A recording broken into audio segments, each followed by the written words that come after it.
Many practitioners on the spiritual path have taken a vow of silence. How could a vow of silence benefit you? On this episode of All Things Perceptual.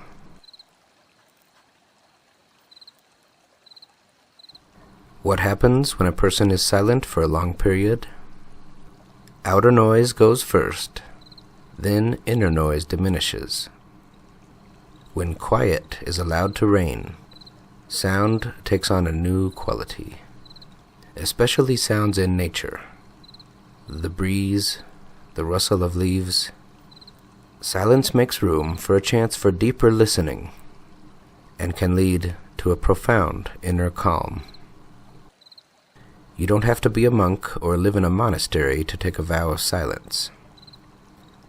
It's easy enough to change your outlook on silence by simply saying, I will not talk for one day.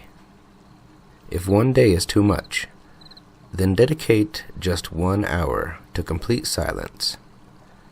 Turn off the television or any noisy appliances and just be. Or you can busy yourself with some kind of chore in silence. If something comes up and you need to speak, say as little as possible and continue your vow of silence.